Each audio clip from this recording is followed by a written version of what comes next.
it is about Los Campesinos music that resonates most with your fans? It's kind of actually hearing the angsty elements are definitely popular. I think subject matter that isn't kind of covered in mainstream chart music. Saturday night and I'm dancing in a club. I'm gonna have sex with a beautiful woman. Kind of the opposite. Yeah. Like that. We do have the pop smash hit "You Me Dancing" that people. Yeah. So maybe we cover all the bases. Yeah, I think We're so. we're all things to all men and women. Yeah. Jack of all trades, but a very bad one. Would you say like maybe the themes of more angst stuff is like more universal or more appealing to?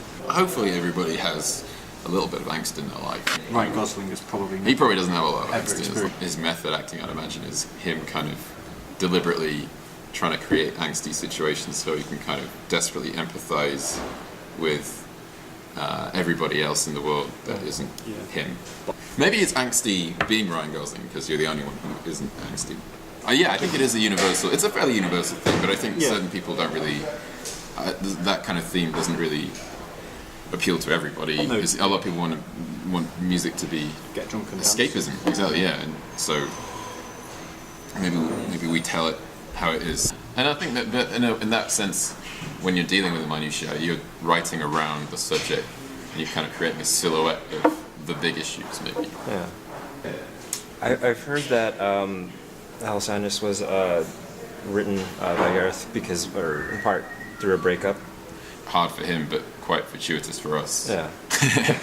And so he had a lot of very raw subject matter, and it's almost like a real-time document of him kind of coming to terms with this breakup. What would you say, like maybe like if you guys played a festival, like what would be like the difference between maybe something overseas or over here, like the enormity of, because I know like Glastonbury, like even compared to Coachella, Glastonbury dwarfs Coachella in many ways, so like how would you... dwarfs everything. Yeah. It's so big. The last time we did Lollapalooza, we played to perhaps like the biggest sea of people we've ever played to before. It was like maybe like 10, 15,000 people watching us. I mean, maybe I've exaggerated that.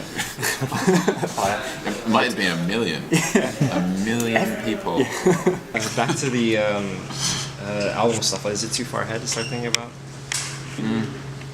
We can't rest on our laurels. Some bands can afford to probably. I mean, there's literally nothing We happening. literally can't afford to rest. Did I say literally?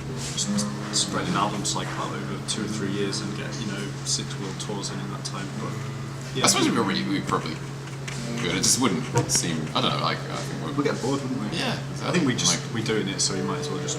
It's just such good fun recording as well. You guys were performed on Letterman a couple weeks back. How was that experience?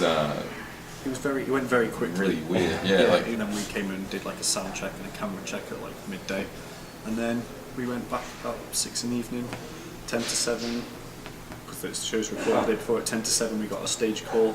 Go on, check the guitars, tune up, and then. You only get like a minute, don't you? To sort of and then all actually of a get on sudden stage. it's like Plug in and plug out. It was very, it was totally weird when we got kind of shoved out and then the lights came on and then Letterman was over on the far left and then it was like, go! And then I trying not to be sick. Right, exactly, yeah. I couldn't get my arms to work properly when I was playing and then I was all like, and yeah, no, it was really horrible, but it was an amazing experience as well. Like, it was amazing.